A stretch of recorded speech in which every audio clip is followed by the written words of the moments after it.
कि जैसे मैं पंजाब से हूँ, तो ये धरती को तो गुरुओं और पीरों की धरती माना गया। यहाँ गुरु नानक देव जी हुए हैं, गुरु रविदास जी, ये सारे संत कबीर, इनकी गुरबाणी हमारे पास है। तो इन्होंने तो अंधविश्वास को बहुत ज्यादा काटा है। तो जो हमें बताया गया है गुरुओं द्वारा, वो तो जीवन बहुत ही सरल है, उसमें तो किसी तरह का अंधविश्वास नहीं रखना। तो हम अपना जीवन खुद इतना जटिल क्यों करते हैं? अंधविश्वास को छोड़ने का मतलब होता है बहुत सारी और चीजें भी छोड़ना। एक आदमी की पूरी जिंदगी चल रही है फैंटेसी पर, झूठ पर, कल्पना पर। ये आदमी तथ्यों के प्रति क्या नजरिया रखेगा जब इसकी पूरी जिंदगी ही झूठ की वजह से मौज मार रही है? और जिसके भीतर बीमारियों का कुनबा बैठा होगा, उसे अंधविश्वासी होना पड़ेगा।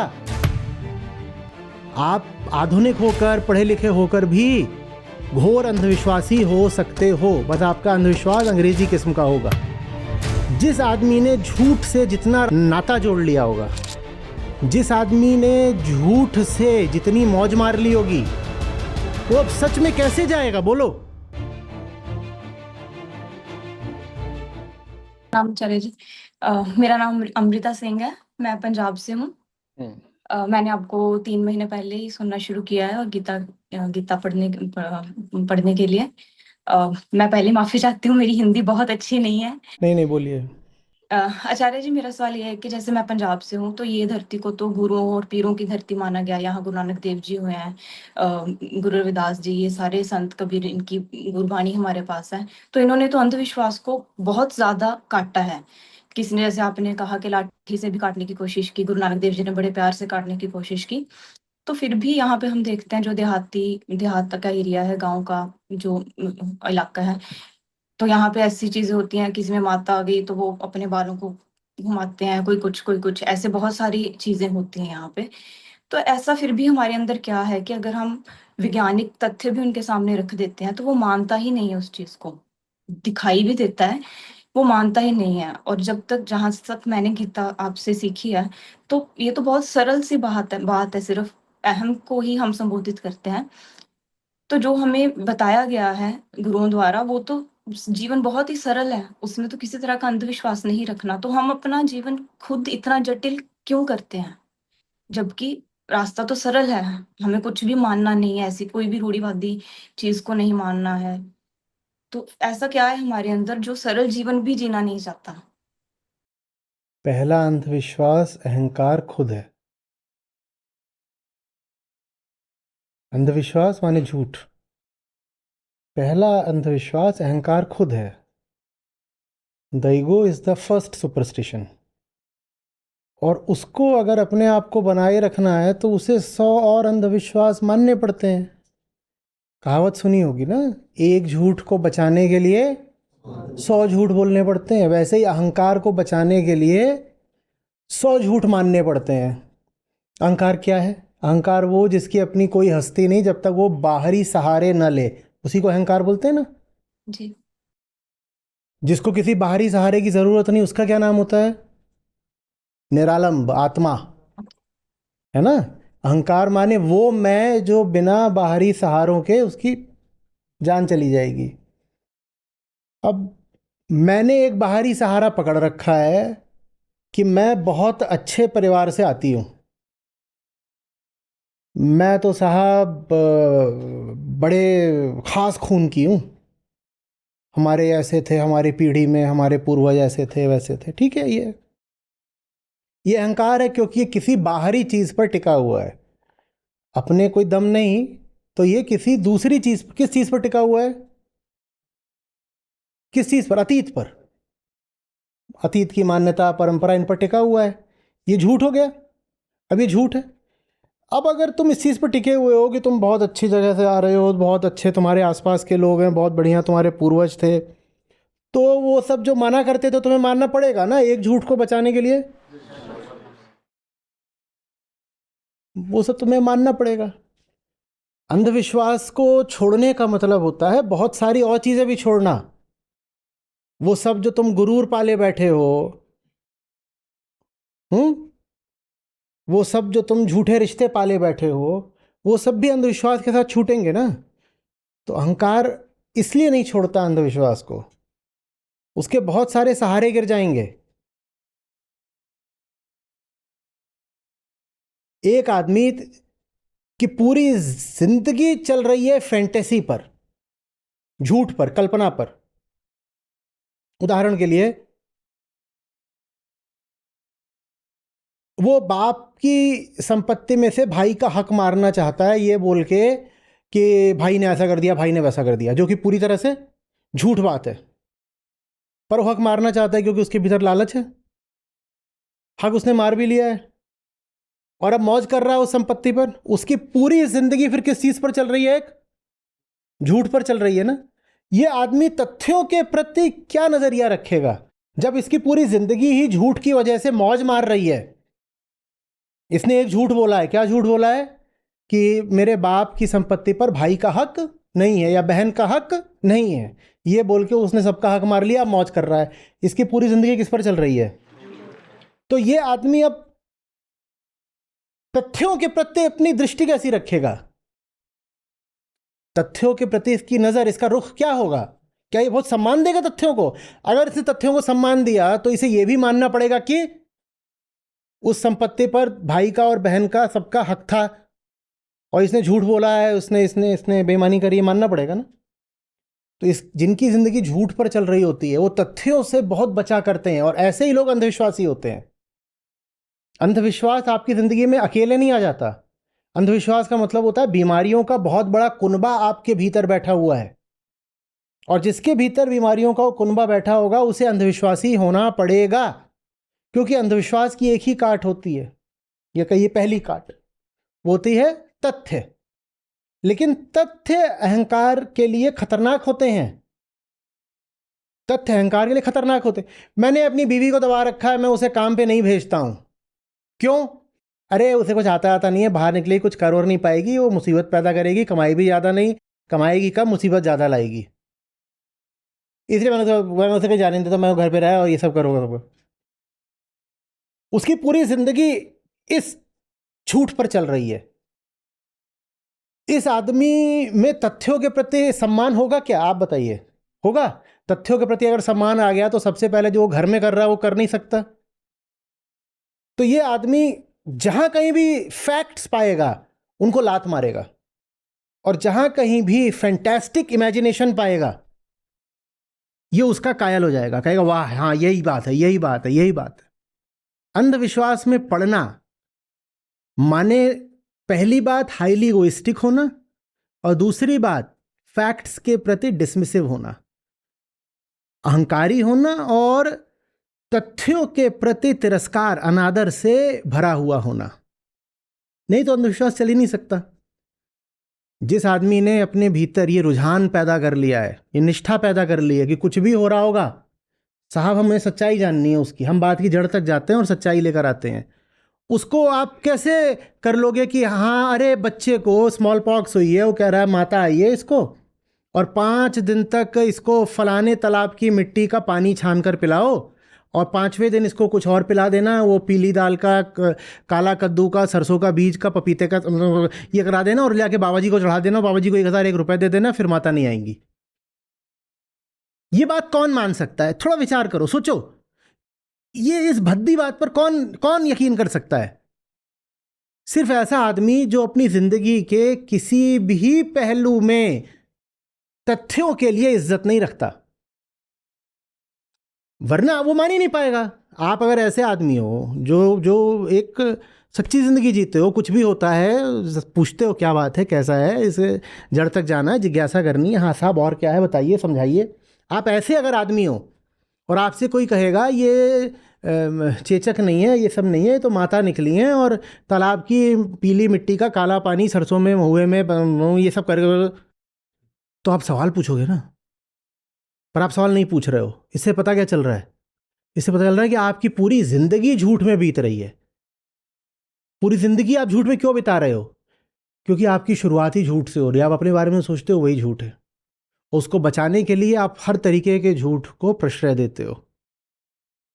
जो लोग तथ्य से जितना घबराते होंगे वो उतने ज़्यादा अंधविश्वासी होंगे। और इसमें कोई ज़रूरी नहीं कि आप बेपढ़े लिखे हो, अशिक्षित हो, अनपढ़ हो तो ही आप ऐसे हो सकते हो। आप आधुनिक होकर, पढ़े लिखे होकर भी घोर अंधविश्वासी हो सकते हो, बस आपका अंधविश्वास अंग्रेजी किस्म का होगा। वही सब aura, vibes, mystical energies, negative forces, flying snakes, वो सब। समझ में आ रही बात? बात पढ़े लिखे होने की नहीं है, बात आंतरिक झूठ की है। जिस आदमी ने झूठ से जितना नाता जोड़ लिया होगा, जिस आदमी ने झूठ से जितनी मौज मार ली होगी, वो अब सच में कैसे जाएगा बोलो? कैसे जाएगा? मुझे लत लग गई है बकरे के खून के स्वाद की, लत लग गई है। और बकरा मेरे यहाँ कटता है, और वजह यह है कि बकरा कटता है तो देवी खुश होती हैं। बकरा कटता है, देवी खुश होती हैं। और जब बकरा कटता है ना, तो देवी स्वयं प्रसन्न होती हैं और प्रकट होती हैं और आती हैं। हमने देखते हैं, हर बार आती हैं, देवी आती हैं। वो फलानी औरत है, वो नाचा करती है, उस पर देवी चढ़ती है। मेरा स्वाद लग गया है, मेरा स्वार्थ लग गया है, मैं मौज मार रहा हूं। किस चीज पर? खून पर, मांस पर। झूठ के साथ अब मेरा स्वार्थ जुड़ गया है, मैं ये झूठ अब छोड़ ही नहीं सकता। तो वो मुझे मांस मिलता रहे, इसके लिए मैं कहूंगा कि हाँ, सचमुच उस औरत पर देवी चढ़ा करती हैं। ये अंधविश्वास नहीं है, ये सच्चाई है। झूठ के साथ आप, यानी कि आप जहां भी अंधविश्वास को पनपता देखो, वहां आपको बहुत सतर्क हो जाना चाहिए। वो लोग बड़े गड़बड़ हैं। वो ऐसा नहीं कि बस एक गलत काम कर रहे हैं, उनका केंद्र गड़बड़ है। वो लोग ही गड़बड़ हैं। वहां से हटो, पहले तो दूर हटो। वो कुछ भी कर सकते हैं। जितना गहरा अंधविश्वास समझ लो, उतने गड़बड़ लोग। आपके घर में, खानदान में, दोस्त यारी में किसी का रिश्ता विश्ता हो रहा हो, और जहाँ रिश्ता हो रहा हो वो लोग आपको किसी पहलू में अंधविश्वासी दिखें, कोशिश करिएगा वो रिश्ता ना हो। क्योंकि जहाँ अंधविश्वास है, वहाँ बड़े से बड़ा अपराध हो सकता है। कुछ भी हो सकता है। जो जगह झूठ पर पनप रही है, उस जगह कुछ भी, कोई भी गलत हरकत हो सकती है। अंधविश्वास कोई अकेली चीज नहीं होता, दोहरा रहा हूं। अंधविश्वास भीतरी बीमारियों का पूरा एक कुनबा होता है। जहाँ अंधविश्वास होगा, वहाँ पूर्वाग्रह होंगे, वहाँ डर होंगे, वहाँ हिंसा होगी, वहाँ अप्रेम होगा। जितने तरीके की बीमारियां और बदतमीजियां हो सकती हैं, वो सब उस घर में होंगी, उस जगह होंगी जहाँ अंधविश्वास चलता होगा। ऐसे घरों से, ऐसे लोगों से सावधान। अंधविश्वास कोई छोटी मोटी बीमारी नहीं है, फंडामेंटल बीमारी है। क्यों? Because the ego is the fundamental superstition. Acharya ji, आज सत्र में आपने बोला कि नियत बदली जा सकती है ना? तो खुद की नियत को और कैसे साफ किया जाए? जैसे हर दिन के जो पल पल के चुनाव बोला होते हैं। ना, यमाचार्य बता तो रहे हैं, आत्मज्ञ। संगति। आप तरीका पूछ रहे हो, और तरीके में कारणता शामिल होती है ना। अगर मैं आपको कोई विधि बता पाऊं, पूछ रहे कैसे, how to do it, give me a method. A method would always be predicated on a विद- कारण। cause. Method demands causality, कि ऐसा करोगे तो ऐसा हो जाएगा, hence this is the method. इसमें मेथड नहीं चलता है, इसमें वो चलता है, वो क्या, प्रेम।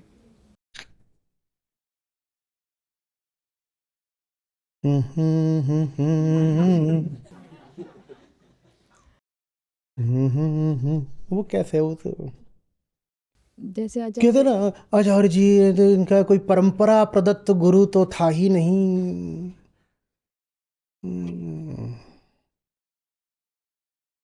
तुम्हारे पास तो है ना, तुम्हारे पास तो हो सकता है कि जिंदा वाला हो, तब भी तुमने उससे कुछ नहीं सीखा। मुझे जिंदा कोई नहीं मिला, लेकिन फिर भी मुझे प्रेम आता है। तुम्हें क्या पता मेरा उनसे क्या रिश्ता है? उस रिश्ते ने सिखाया।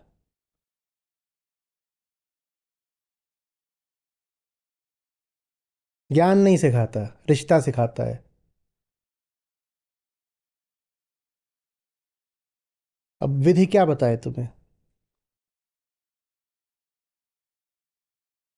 आचार्य जी, जैसे पल पल के चुनाव होते हैं, अब आपसे शत्रु में मिलते हैं या फिर ऐसी संगति होती है ना, तो दिन भर के जो चुनाव होते हैं उसमें जब खुद के ऊपर देह हावी हो तो उस समय तो नियत।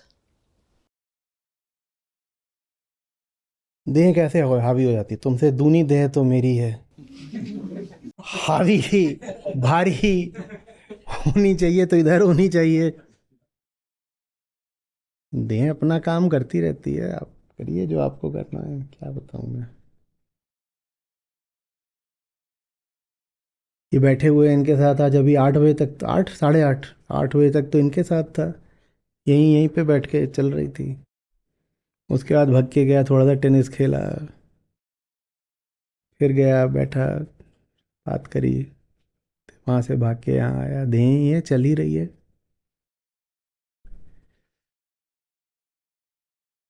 जैसे ऐसे होता है कि श्रेय और प्रिय के चुनाव होते हैं हम्म। सामने, है ना, तो आपसे फिर यही सीखा है कि भाई। हाँ तो श्रेय को प्रिय बना लो ना। जहाँ जहाँ श्री है उसी को प्रिय कर लो, श्री को प्रिय कर लो।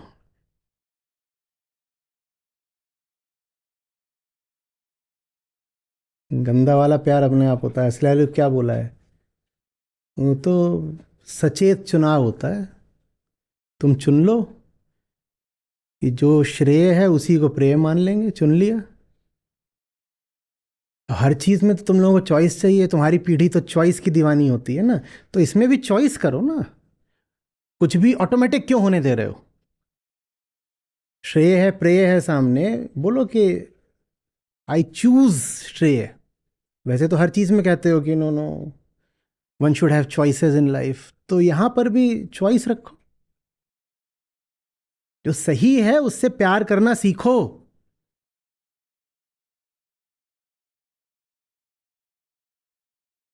शरीर सबका टूटता है, नींद सबको आती है।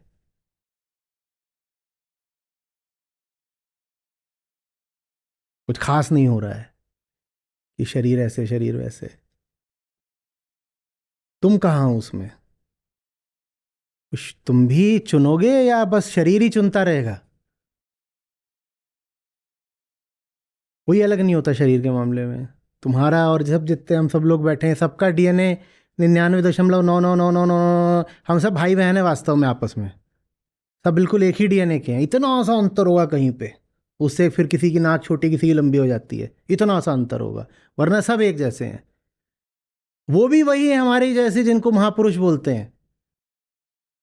वो अलग कैसे हो गए? उन्होंने चुना था।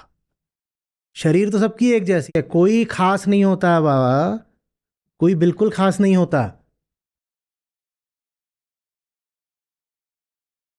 एकदम कोई फर्क नहीं होता। आपको यहां बैठ के देखते सबकी शक्लें ऐसी अलग अलग दिखती हैं, जाकर विज्ञान से पूछो, वो कहेगा कि छठे सातवें डेसिमल पर जाकर के इनके डीएनए में कोई अंतर आता है। नहीं तो बिल्कुल जो इनका है वो इनका है, भाई बहन है। आदमी औरत का भी एक जैसा, कोई अंतर नहीं है। अफ्रीका का उठा लो, अमेरिका का उठा, अंतर चुनाव में होता है।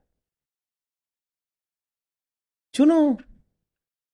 आचार्य जी, चुनाव में ऐसे कैसे पता चलेगा कि एक लोक धर्म वाली बात नहीं बना ली है कि बस खुद के लिए नियम बना लिए? होता है ना ऊपरी लोक धर्म अनुशासन, चुनना पड़ता है क्या?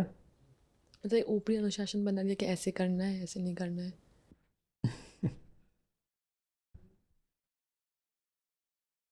क्या बोलूँ तो।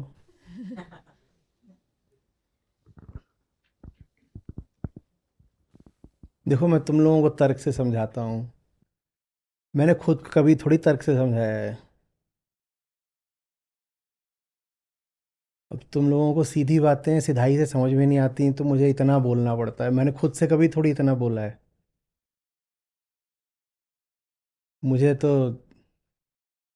मेरे मालिकों ने इशारा कर दिया, मैं तो इशारे पे चलने वाला हूँ। तुम इशारे पे चलने वाले लोग नहीं तो तुम्हें ये वो कहाँ गया वो चेस्ट प्रेस। मैं बड़ी मेहनत लगा करके आप लोगों के सवालों का जवाब देता हूँ, क्योंकि मेरे पास कोई जवाब है नहीं। आप लोगों को लगता है कि मेरी खासियत ये है कि मैं बड़े अच्छे तार्किक जवाब दे देता हूँ। वो जवाब तो बड़े प्रयास से निकलते हैं। मुझे जो कुछ मिला है वो जवाबों से थोड़ी मिला है। किसी ने इतने दिल से मुझसे कोई बात कही है, मेरी औकात क्या है कि मैं उसको मानूं नहीं।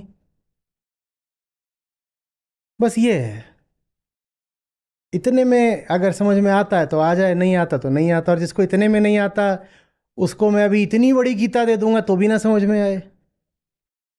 मेरे लिए तो यही काफ़ी रहा है कि कोई थे जो इतने प्यार से मुझसे कुछ बोल गए हैं। इतना मैं कठोर नहीं कि मैं उसको ठुकरा दूं। बात खत्म। क्या पड़ी थी किसी को कि मेरे लिए इतना कुछ छोड़ के जाता। मैं मानवता के पूरे इतिहास का कर्जदार हूं। उन्होंने दिया है, मैंने लिया है। मेरे लिए इतना ही काफ़ी है। मेरी मेरी हैसियत क्या कि मैं उनसे जाके ज़बान लड़ाऊं, मैं तर्क करूं, मैं कहूं मेरे इस सवाल का जवाब दोगे तब मैं तुम्हें आचार्य मानूंगा। मैं कौन हूं? मैं कौन हूं? मैं गधा हुआ हूं?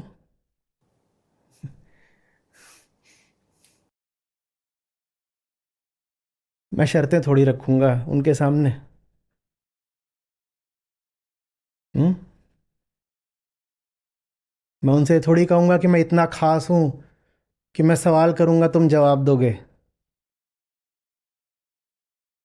मेरी क्या हैसियत मैं उन पे सवाल करूं? मैंने तो सवाल करके नहीं सीखा कभी। मुझे तो ये पता है कि जहाँ जहाँ प्रेम मिला मुझे वहाँ मैंने सर झुका दिया। और उसमें कुछ अगर ज्ञान होना था तो ज्ञान हो गया। हम्म। मैं उनके सामने सवाली बन के इन्वेस्टिगेटर या इंटरोगेटर बन के थोड़ी बैठा था।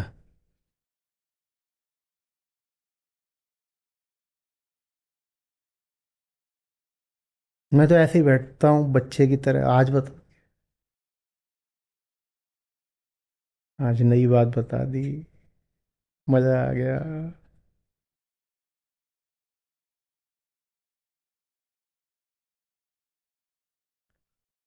मुझे भरोसा है कि उनकी नीयत ठीक है। मुझे भरोसा है उन्हें प्रेम है। तो फिर उनकी वो बातें भी जो विरोधाभासी हैं, जो विसंगत लगती हैं, मैं उनको भी एक दूसरी दृष्टि से देख पाता हूँ। तुम्हें क्या लगता है उपनिषदों में विरोधाभास नहीं भरे हैं? तुम्हें क्या लगता है श्रीमद् भगवद गीता में विरोधाभास नहीं है? क्रिटिक्स आते हैं, कहते हैं गीता में ये है, गीता में वो है, गीता में ये बुराई है, गीता में ऐसा है। तुम्हें गीता की जितनी बुराइयां पता हैं उससे 100 गुना ज़्यादा मुझे पता है। पर मुझे गीताकार पे भरोसा है। लोग आते कहते हैं उपनिषदों में आपको पता है ये चीज़ भी है, ऐसा लिखा है, वैसा लिखा है। तुमने क्या उपनिषद पढ़े मुझसे पूछो ना। तुम वहाँ जितने छेद निकाल रहे हो मैं 10 और निकाल के दे दूंगा। लेकिन मुझे ऋषियों की नीयत पे भरोसा है। उन्होंने मुझे भ्रमित करने के लिए मुझे उपनिषद नहीं दिए हैं। वो मेरी बेहतरी चाहते थे इसलिए बोल रहे थे। तो जहाँ विरोधाभास दिखेगा भी उसको मैं थोड़ी संवेदनशीलता के साथ देखूंगा। मुझे पता है कुछ बातें काल सापेक्ष होती हैं। मुझे पता है जो बोल रहे हैं वो भी इंसान ही हैं। इंसान कभी एक दिशा से बोलता है, कभी दूसरी दिशा से बोलता है, कभी एक को बोल रहा है, कभी दूसरे को बोल रहा है, कभी एक तरह का मौका है, कभी दूसरी तरह का मौका है। सब काल की बातें होती हैं। आदमी वहां से समझता है जिससे समझ रहे हो ना, उसके साथ एक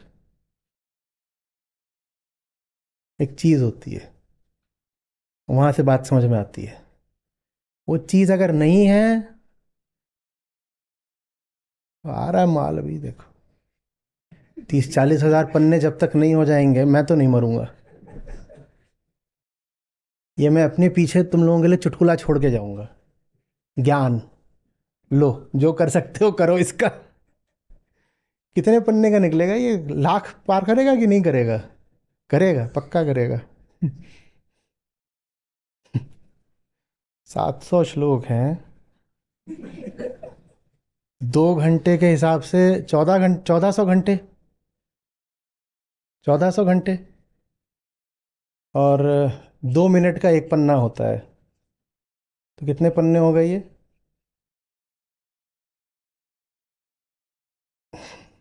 70,000। 1400 × 60 / 2, 1400। कितने हुए? दिल तोड़ दिया यार। सिर्फ 42,000 पन्ने। अभी और मेहनत करनी पड़ेगी, है ना?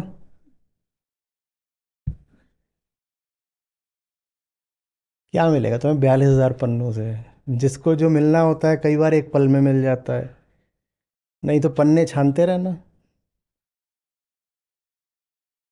हेलो आचार्य जी, आपने जो एक चीज़ सत्र में कही थी कि तर्क, किसी भी चीज़ को मतलब गलत से गलत चीज़ को तर्क से लोग प्रूफ करने का ट्राई करते हैं, लाइक ओवर रैशनलाइजेशन। सो उसमें अभी मेरे को अभी केस आया है कि विजय माल्या का, लाइक ही जो आप सबको पता है कि वो काफ़ी पैसे लेके भाग गए, बट अभी उन्होंने एक रिसेंटली एक पॉडकास्ट किया था जिसमें उन्होंने बहुत सारे तर्क दिए कि नहीं मैंने गलत नहीं किया है कुछ, और मैंने सारे पैसे लौटा दिए and lot of things. And I was just उसके मैं कमेंट्स देख रहा था, there are lot of people which are like कि हाँ ये सही है, कि अब जब सारा हो ही गया पेमेंट तो अब इसमें ख़राब बात क्या है। So I was just thinking yes this point of this intent is very important, कि इंटेंट सही नहीं है even if it turns out कि उन्होंने जो पैसे दे दिए, but the intent was always wrong even then and I think even now. So लेकिन एक सोसाइटी पे भी एक बहुत बड़ा इस पे सवाल है कि समवन हु हैज़ मनी और someone who has power, I think society has a willingness to forgive them much more quickly. उनके लिए थोड़े अलग रूल्स होते हैं rather than common man. So या सो ये मैं इस पे बोलना चाहता था कि are we like character somehow is becoming less important than money, like becoming माने क्या? कभी पीछे सतयुग था जब character whatever it means was more important than money? हाँ, तुम भी उसी मिथ से आ रहे हो ना? पहले सतयुग था and now things are deteriorating, so character is becoming less important than money. Becoming माने क्या? आत्मावलोकन यही होता है ना बेटा। मन की वृत्ति शब्दों में प्रकट हो जाती है। अरे भैया, 15-20 हज़ार करोड़ लेके तुम्हें भागने को मिले, तुम भी भाग जाओगे। इसमें ऐसा क्या हो गया कि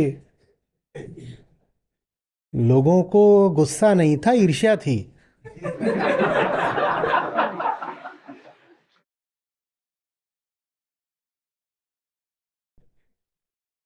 जिस पॉडकास्ट की बात कर रहे हो उसके कितने मिलियन व्यूज हैं? 3, 4, 10 मिलियन हो गए? कितने हो गए? 25।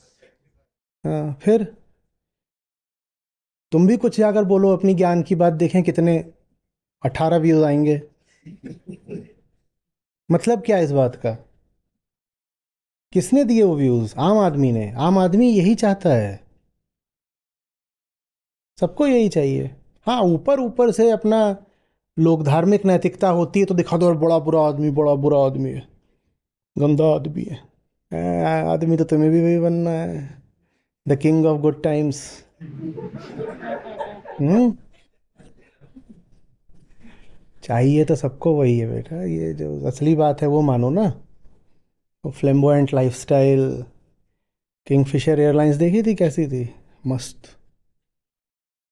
लोग एयर होस्टेसेस के लिए एयरलाइन चुनते थे, सचमुच। एक्स्ट्रावेगेंट सब खर्चे, ये वो, बियर, लिकर, दुनिया भर की इंडस्ट्रीज। उनका कैलेंडर आता था, किंगफिशर कैलेंडर। पता नहीं अब आता है कि नहीं आता है। क्या मस्त होता था। अपने लिए थोड़ी निकालते थे कैलेंडर, तुम्हारे लिए निकालते थे। तो फिर तुम्हें भी वही सब चाहिए। इसको ऐसे क्यों दिखा रहे हो कि अरे कलयुग आ गया, कलयुग? कुछ नहीं आ गया। मौज सबको हमेशा से मारनी थी। आज भी मारनी है। यही जानवर की जात होती है। वही तो है हम सब, और कौन है। यहाँ रोटी रखी हो, तुम्हारी रोटी है, तुम भूखे हो, कुत्ता आ जाए लेके नहीं चला जाएगा? या कुत्ता ये सोचेगा कि तुम भूखे हो? तो जानवर और क्या करता है, अपना पेट देखता है। वैसे ही जो इंसान जानवर जैसा होता है, वो किसी का भी पैसा लेके निकल सकता है।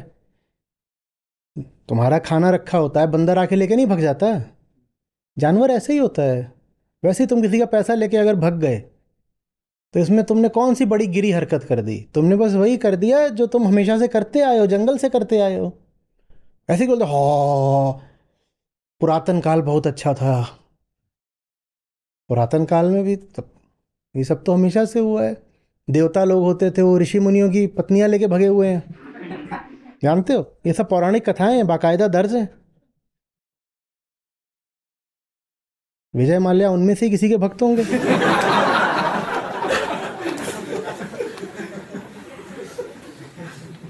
जहां कहीं किसी की चोरी पकड़ में आ गई, एकदम एक मासिव आउटरेज, कितना बुरा आदमी है, कितना बुरा आदमी है। और तुम कैसे आदमी हो? तुम्हें भी वही होना है, बस तुम पीछे रह गए। पूरा लोकधर्म ही यही है कि वही हो जाओ। बस तुम उस रेस में पीछे रह गए हो, होना तो तुम्हें भी वही है। इतना इंडिग्नेशन, इतना गलत काम किया। यहां दो ही तरह के लोग हैं। एक वो जो सफलतापूर्वक चोरी कर ले गए, दूसरे वो जिनकी अभी हिम्मत नहीं हो रही या जिनको मौका नहीं मिल रहा। यहां ऐसा कोई नहीं है कि जिसको मौका भी मिल रहा हो और साहसी भी हो और चोर ना हो। मिथ्याचारी, याद है ना क्या परिभाषा दी थी श्री कृष्ण ने? बाहर बाहर से नैतिक बनता है और भीतर उसके कामनाएं धुआं छोड़ रही होती हैं। और बाहर से ऐसे नहीं, ऐसे नहीं, पराया धन पराई स्त्री पे नजर मत डालो। है।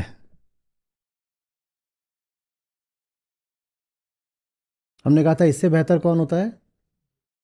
सरल काम।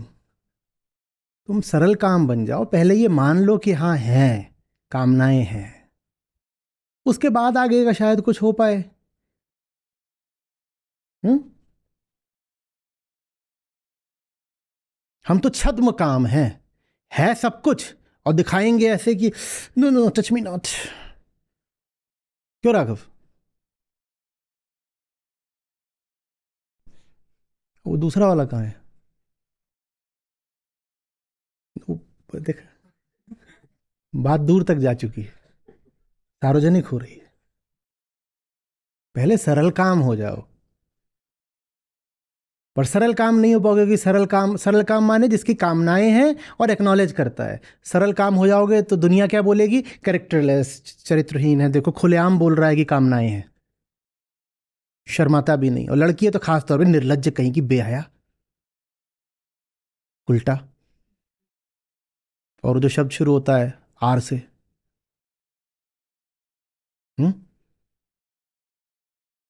खट से। अभी पंजाब में एक इन्फ्लुएंसर थी, उसको गोली मार दी कि ये देखो ये सब पुरुषों को खराब कर रही है इंस्टाग्राम पर। वो जो भी कर रही थी, उसके व्यूज कौन देता था? वो जो भी कर रही थी, उसका कंजम्पशन कौन करता था? पुरुष ही करते थे ना। एक पुरुष ने उसको गोली मार दी कि देखो ये पूरे समाज को भ्रष्ट कर रही है, नंगाई फैला रही है। हमारे दोगलेपन का कोई हिसाब है? वो जो भी कर रही थी,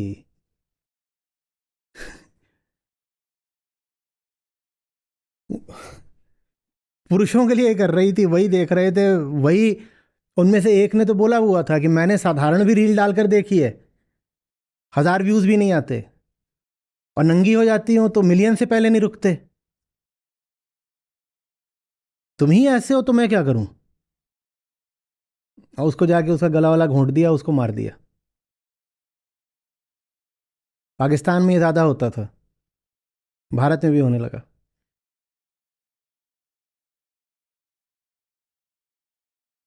जिनको चरित्रहीन बोलते हो, अनैतिक बोलते हो, चोर बोलते हो,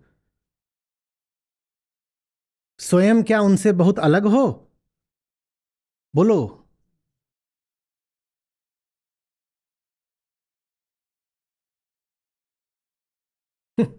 बस जिस राह पर तुम थोड़ा बहुत और चोरी छुपे चलते हो, उस राह पर वो बहुत आगे निकल गए और खुलेआम बेधड़क निकल गए, तो जलते हो।